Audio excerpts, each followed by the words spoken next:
کون دیتا ہے دینے کو منہ چاہیے، دینے والا ہے سچا ہمارا نبی۔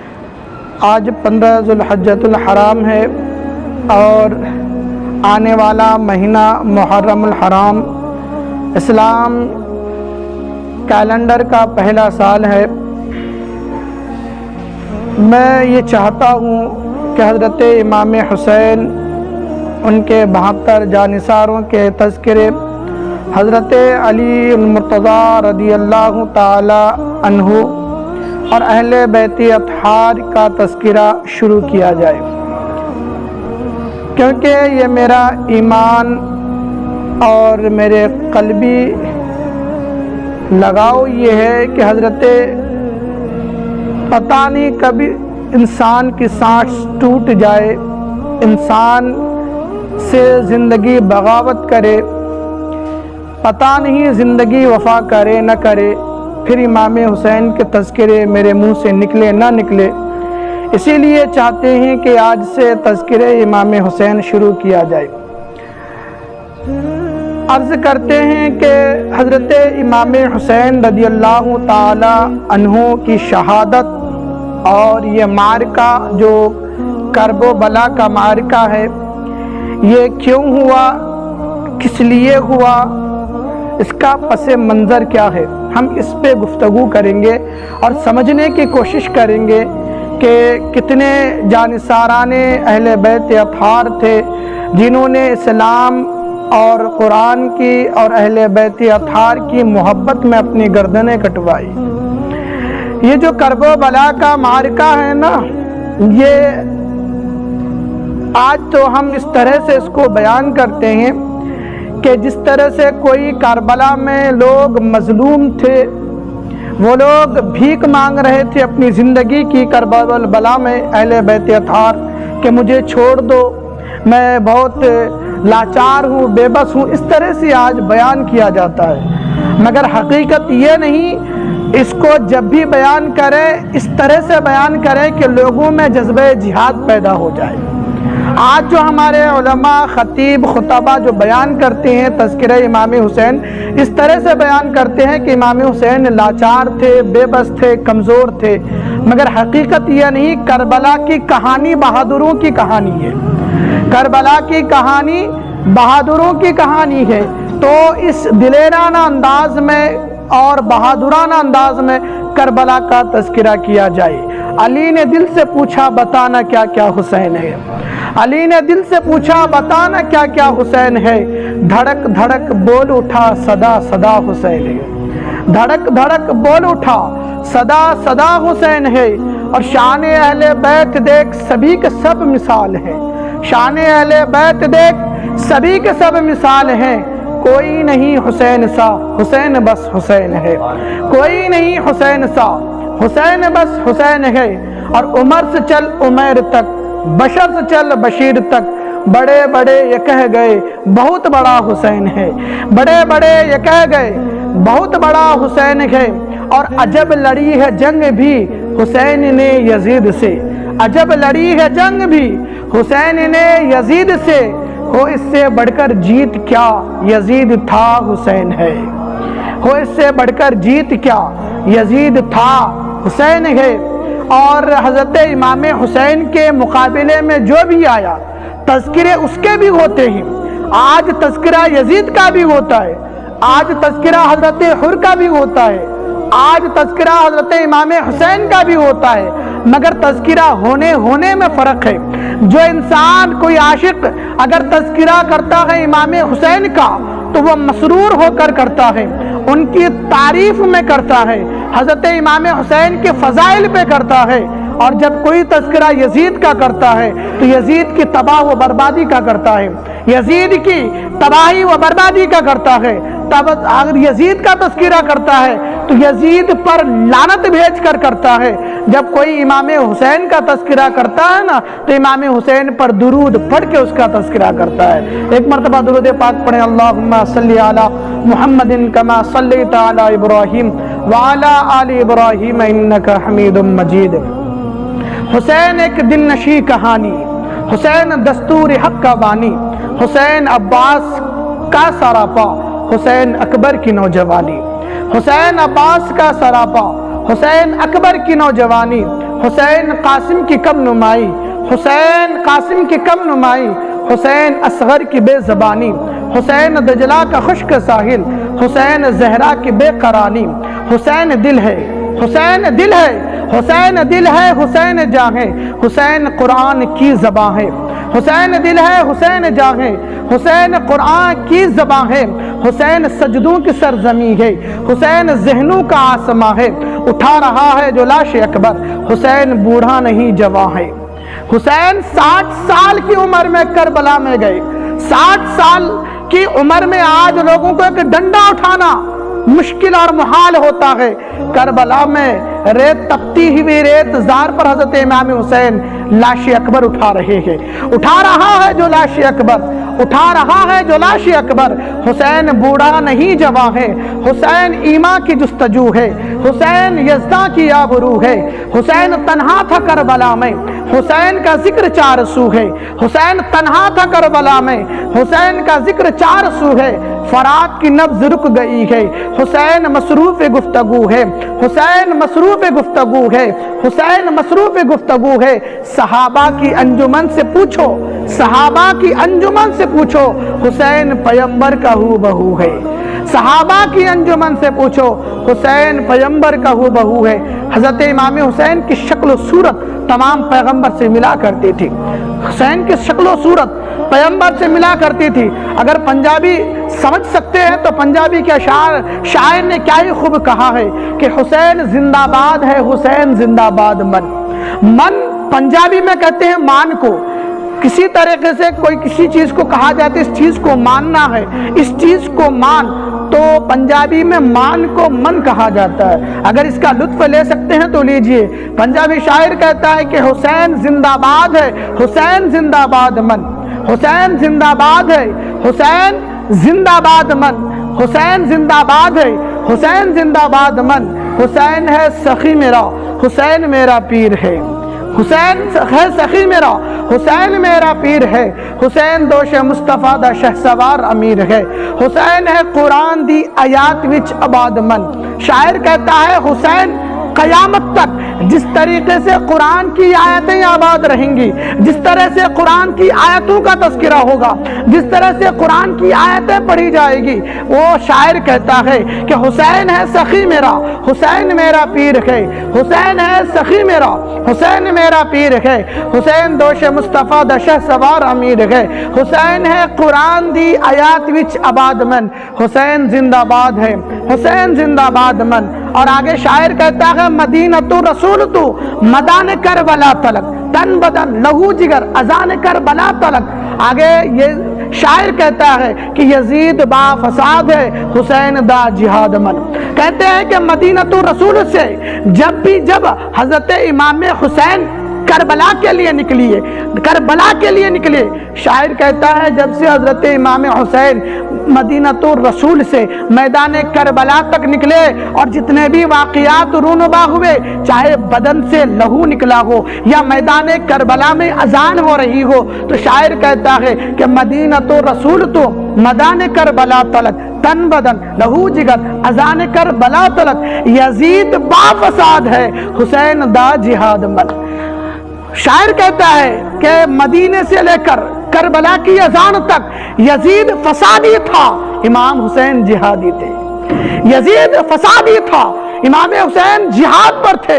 اسی لیے تو شاعر کہتا ہے مدینہ الرسول تو میدان کربلا تلک، تن بدن لہو جگر اذان کربلا تلک، یزید با فساد ہے، حسین دا جہاد من، حسین زندہ باد ہے، حسین زندہ باد من۔ نہ بحث کر، نہ بحث ہے، حسین ایک معیار ہے۔ اگر مسلمان اور مومن کی پہچان کرنا ہے، اگر مسلمان کی مومن کا کوئی معیار ہے، وہ حضرت امام حسین ہے۔ حسین نہ بحث کر، نہ بحث ہے، حسین ایک معیار ہے، حسین دے لہو دے وچ علی دے ایک خمار ہے۔ شاعر کہتا ہے کہ امام حسین میدان کربلا میں یوں ہی اپنا خون رائے گاہ جانے نہیں دیا، اور اتنے دلیرانہ اور بہادرانہ انداز میں کربلا میں ڈٹے رہے، یوں ہی نہیں، کیونکہ ان کے رگوں میں کسی اور کا خون نہیں، علی کا خون دوڑ رہا تھا۔ اسی لیے تو کہتے ہیں کہ نہ بحث کر نہ بحث ہے، حسین ایک معیار ہے، حسین دے لہو دے وچ علی دا ایک خمار ہے، حسین دی حسین ہے، حسین صبر و داد من، حسین زندہ باد ہے، حسین زندہ باد من۔ حسین بھی حسین تھے، حسین بھی حسین تھے، اور کربلا میں جو حسین نے صبر اور استقلال کی، جو بہادرانہ انداز میں صبر کے پائے استقامت میں جنبش آنے نہیں دی، وہی کہتے ہیں کہ حسین خوبصورت تو تھے ہی، کربلا میں حسین کا صبر بھی خوبصورت تھا، حسین کا صبر بھی خوبصورت تھا۔ آئیے آپ پس منظر ہم اس کی جانتے ہیں کہ کربلا کا میدان کیوں واقع ہوا۔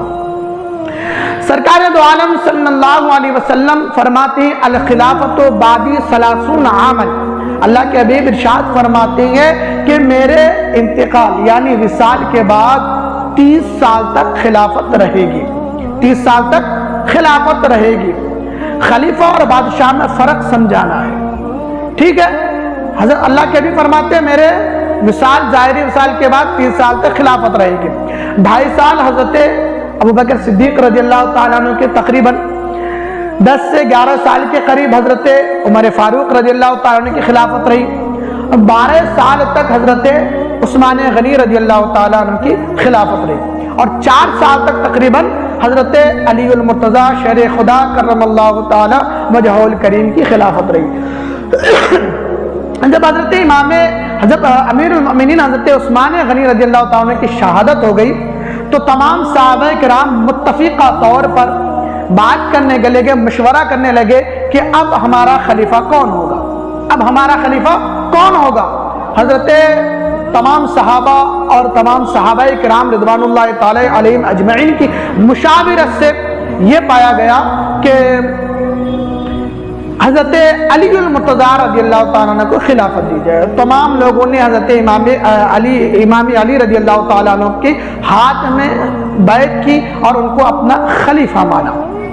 جب حضرت امیر معاویہ رضی اللہ تعالیٰ عنہ اور حضرت علی رضی اللہ تعالیٰ عنہ کی جنگ ہوئی ساتھ میں، تو حضرت علی کے دور میں ملک شام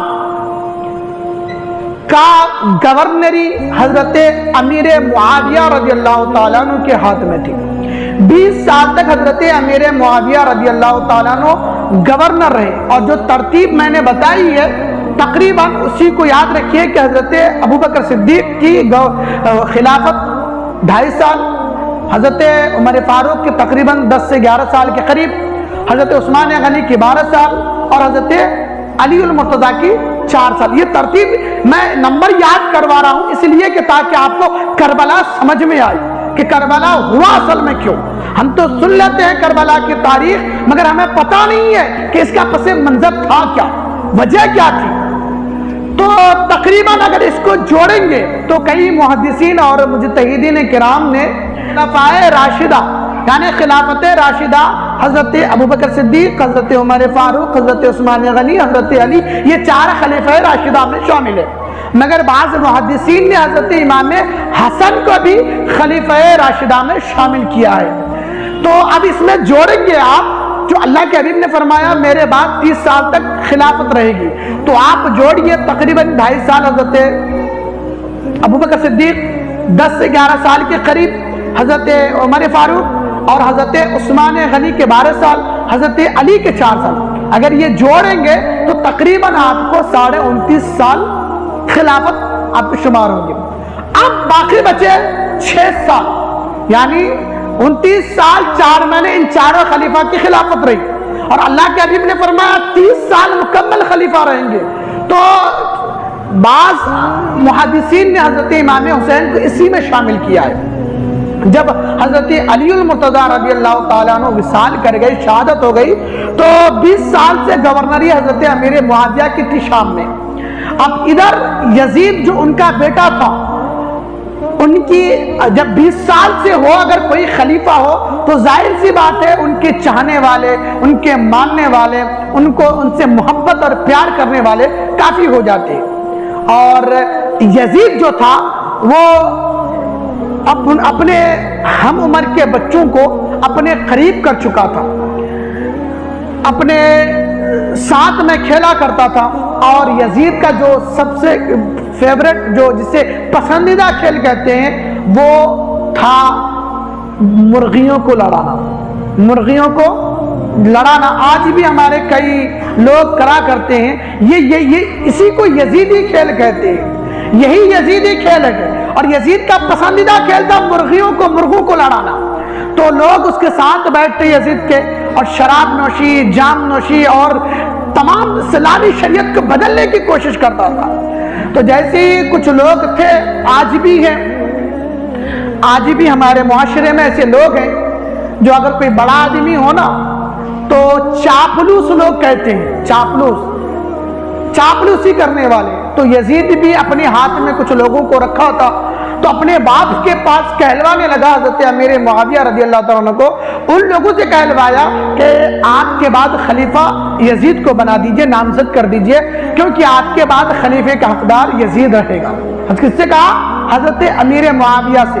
کس نے کہا؟ یزید کے چاہنے والوں نے۔ جب حضرت امیر معاویہ کے سامنے یزید کی بڑائی لوگ کرنے لگے، یزید کو بہادر بتانے لگے، یزید کو دلیر بتانے لگے، تو حضرت امیر معاویہ نے یزید کو اپنے پاس بلایا اور کہا کہ جب میں مر جاؤں، جب میں دنیا سے چلا جاؤں، تم خلیفہ اسی وقت بننا، جب میں دنیا سے چلا جاؤں تو تین لوگوں کے سامنے اپنی خلافت کا دعویٰ پیش کرنا۔ اگر یہ تین لوگ آپ کی خلافت آپ کے ہاتھ پر بیعت کر لے تو خلیفہ بن جانا، اگر یہ لوگ بیعت نہ کرے تو چپ کر کے گھر میں بیٹھ جانا۔ کس نے کہا؟ حضرت، جب لوگ ظاہر سی بات ہے ان کی تعریفیں کرنے لگے حضرت امیر معاویہ کے سامنے یزید کی، تو حضرت امیر معاویہ نے ان کو کہا کہ ٹھیک ہے میں خلیفہ بنا دوں گا، مگر یہ ان تین لوگوں کے سامنے جا کر اپنا خلافت پیش کرنا، اگر یہ قبول کر لیں گے، یہ بیعت کر لیں گے تمہاری ہاتھوں پر، تب جا کے تم خلیفہ بننا۔ وہ تین آدمی کون تھے؟ پہلا حضرت امام حسین رضی اللہ تعالیٰ عنہ، دوسرا حضرت عبداللہ بن زبیر رضی اللہ تعالیٰ عنہ، تیسرے تھے حضرت عبداللہ بن زبیر رضی اللہ تعالیٰ عنہ، اور ایک تھے حضرت عبداللہ بن عمر رضی اللہ تعالیٰ عنہ۔ یہ تین لوگ تھے۔ امیر معاویہ نے ان تینوں کا نام لیا تھا کہ ان تینوں کے سامنے جب میں مر جاؤں، میں فوت ہو جاؤں، ان تینوں کے سامنے اپنا دعوی خلافت پیش کرنا، یہ لوگ تمہاری ہاتھ پہ بیعت کر لیں تو تم گدی نشین ہو جانا، مسند پہ بیٹھ جانا۔ جب حضرت امیر معاویہ رضی اللہ تعالیٰ اور حضرت امام حسین نے 4 دور کی خلافت دیکھ چکے تھے، 4 دور کی، حضرت ابوبکر صدیق، عمر فاروق، عثمان غنی اور اپنے باپ حضرت علی المرتضیٰ کی 4 لوگوں کی خلافت دیکھ چکے تھے۔